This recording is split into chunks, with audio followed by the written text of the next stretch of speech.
mofos. No doubt. So I'm saying, like, don't let these people get the better of you. Don't let them poison you. So the Great Awakening is also about educating ourselves about this matrix illusion world. It's like really Westworld.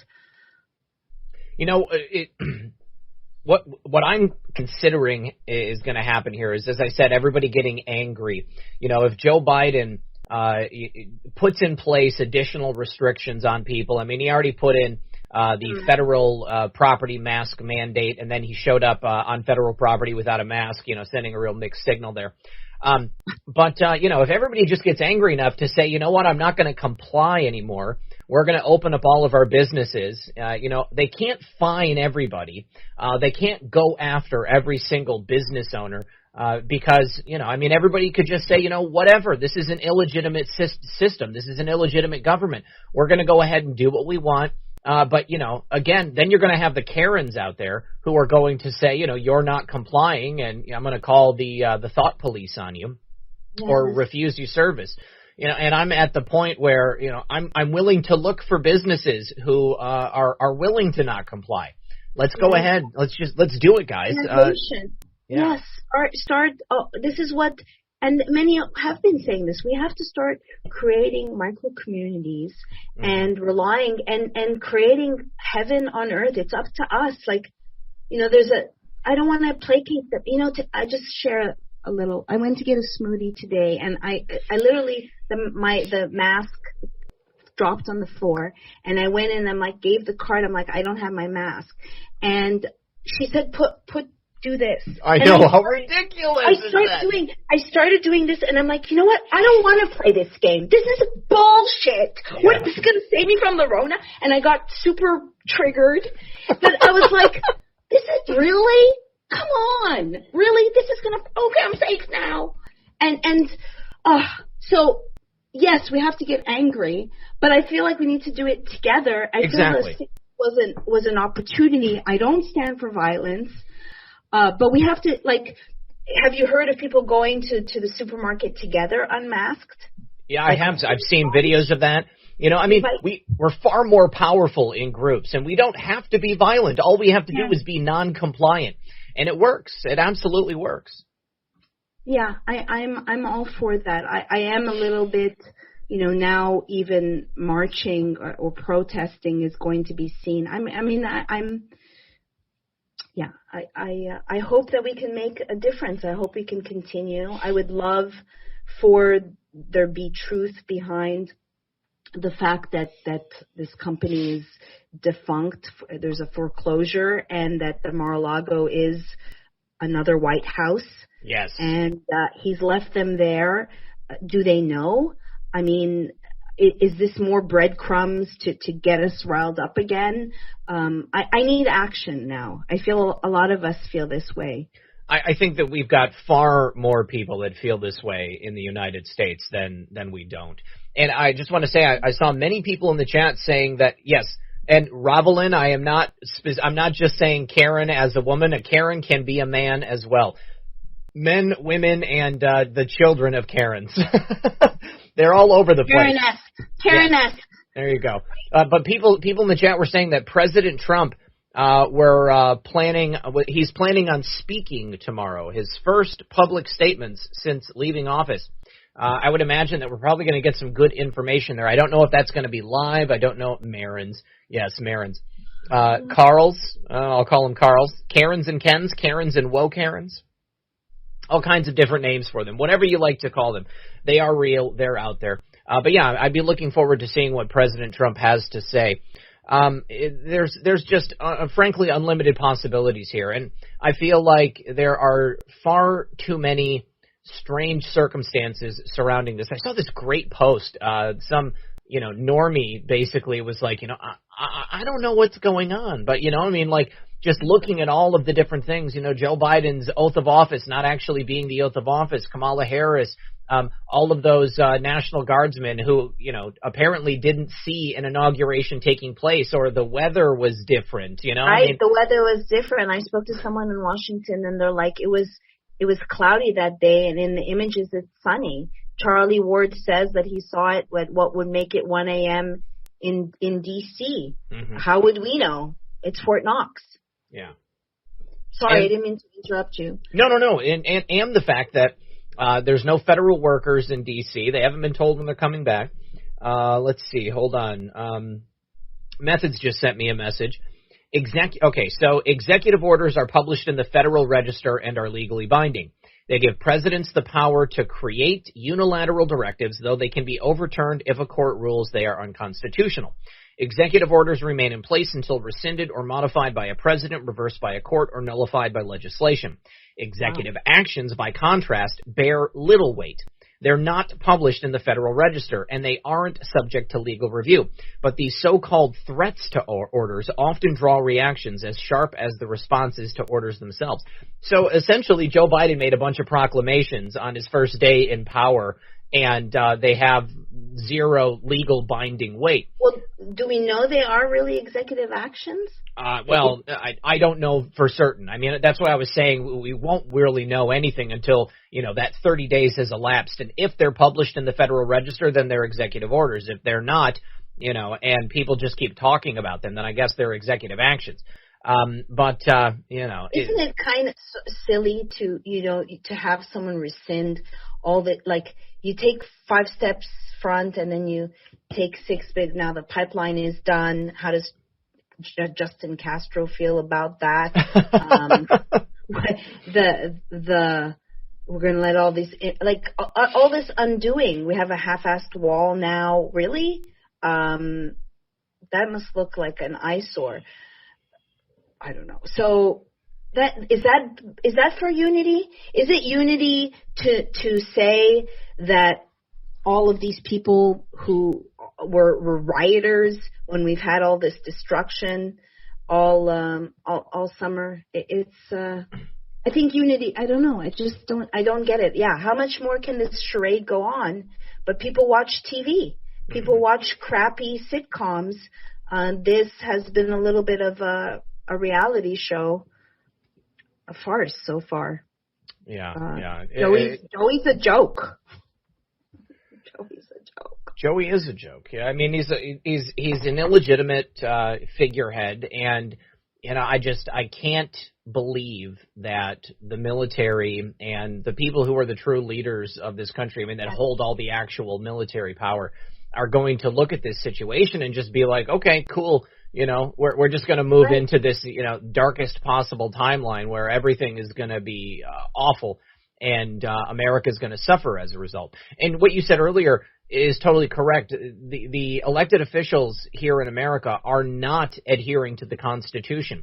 They are completely ignoring it. And our court system, absolutely corrupt. All of our elected officials, here's the thing though, it's like we don't know who in Washington, D.C. was playing a part, to perhaps get us to this point, the actual precipice where America starts to crumble under the weight of Joe Biden and his administration. We don't know that those people in Washington who didn't get Trump's back, weren't specifically told to just allow these things to happen. There was Ted Cruz posted on I think it was 4chan. He posted a conversation between himself and Seth Rogen. And you can tell from the way that it's listed in the Twitter screen caps that it was Ted Cruz that took it himself. And he ended this passage by, he said, these people do not sound like winners. They sound like losers, and, nothing can stop what's coming. So he ended his post with a quote from, this anonymous poster that we have on this board using the trip code. Just so incredible. So, I think a lot I think a lot of people were very upset that Ted Cruz didn't step up and, speak out earlier, but, maybe he was playing a part in this movie. Yeah. I learned that before the riots, there was going to be 13 electors that were going to challenge it, and then because of what ensued after the fact, because they ended at 4 a.m, that it went down to 5.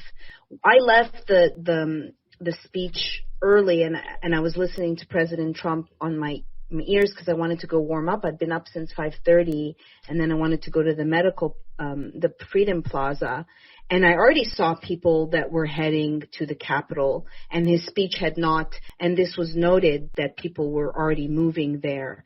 Then I headed there too, and then I was listening to the session, and Pence had not yet spoken, and I asked people, where are you guys going? And like, Pence is a traitor. And I'm like, that's funny. I'm listening to the hearing, and Pence hasn't even come up yet. And then they said there was a Gateway pundit. Apparently, Pence sent out around a 2.5-page letter. And then I spoke to one photographer that noticed the gallows with the noose and was like, that's a little bit strange. I wanted, and you know, we were hearing, or people that followed Q closely, the storm is upon us, and I'm like, how ironic, we're the storm. Mm-hmm. We ended up being the storm, in a way. And then as I was getting tear gassed, I was remembering Pelosi going, even if we have to fumigate him, we're getting him out of the White House. And I'm like, man. So symbolic. We're getting gassed. It was the last time was really, really, really, really powerful. Where I wrote some, and then the next week, I don't know if you saw the clip, Jim Jordan. They were talking at the impeachment trial, I think it was, which is farce. And Jim Jordan was getting like gaslit, and then halfway even through the talk, he had his face diaper on. And I'm like, he's alone in a Zoom room, but it's like now not even allowed to bring up the possibility of election fraud. I don't know if you've noted. Oh, definitely I've noted. You know, I mean, I lost my partnership on DLive because I talk about this stuff. You know, I mean, it's incredible. They have tried to put such a muzzle on free speech. I mean, we've got the muzzles on literally and then muzzles on figuratively, trying to completely squash any possibility for dissent, whether it's here or, you know, in the real world. And I mean, this is their plan. This is what they want to do. I mean, I don't believe they're getting away with it. I think that maybe they think they got away with it at this point. But I think even up until the moment that Joe Biden was signed in, I don't think that they truly believed that they were going to. And, you know, and again, going back to the idea that that was a staged event, I mean, who knows? At this point, I mean, you know, it's all up in the air. The only thing that I'm confident. What's that? Sorry, in a way it is, because he didn't win. Yeah, they're turning off comments. For God's sakes, they have to turn off their comments in YouTube. They have to mess with the numbers. Yeah, and delete all those dislikes. Yeah, I mean, hello. Like, you go any comments, and the other day when they forgot to turn off the comments, voila, you can see. It was brutal. Go, Joey, we love you. We're so happy. No,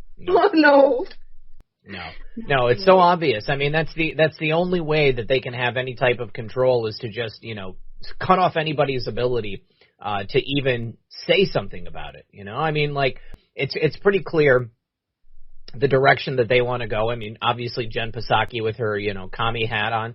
I mean, they want to take us into communism, or at the very least, a different brand of totalitarianism with this like sheen of democracy, just because they say that's what it is. But I mean, it's not true. You know, I mean, they don't care about America. They don't care about anything other than their own personal enrichment and power, and that's going to be their downfall. That's what's going to bring them down is their own hubris, thinking that by manipulating the public and manipulating the system that they're going to get away with it. But, I mean, clearly they're not going to. And, you know, what we've got now, yes, it's not a democracy. I know it's a republic, but I'm saying that that's how they dress it up, is they take totalitarianism and they talk about the idea of democracy, but they don't even know what it's actually supposed to be, because they don't care about the Constitution. They don't care about the Bill of Rights. They don't even care about history. I mean, they want to erase all of that, and then they want to erase us. They want to just create this, you know, homogenous humanity, so that, you know, I mean, what are they going to do? You know, let's just assume that they are successful with their goals. I mean, what are they going to do without racism? You know, I mean, then how are they going to separate people when they've successfully made everybody the exact same? Yeah. Just like, what are they going to do without Orange Man? Well, now they have Orange Man's army. Now we're all the targets. And what kind of life is it without, when I say democratic, I mean a democratic process of encouraging robust discussion. Is Joey ever talk about freedom of speech? Does he acknowledge techno-fascism and what's happening with FB and YouTube, which takes the directives from the WHO or China? Mm-hmm. No. I mean, isn't that enough to perk your ears? You know, I guess from being Canadian that got citizenship of really like, you know, when I studied and like, oh, people don't know about the Constitution. Even the actual people in Congress don't seem, you know, we saw during the hearings, where was it, Jenna Ellis was telling the legislator what their power is. They had no idea. Power. It's a job description. Read it, you know? It's fascinating, you know, and our favorite Anand said that we were going to get a lesson in the Constitution. And I mean, I would say that a vast majority of the country really has gotten that lesson. I mean, it's been, you know, whirlwind over the last couple of months, a lot of people learning a lot of things, and many people who were already very well versed in it. But now more people than ever are very, you know, versed on, you know, what it means and, you know, what the powers are and what people are supposed to be doing. And, you know, everybody basically but the elected officials, the people who are supposed to be representing us and representing the Constitution,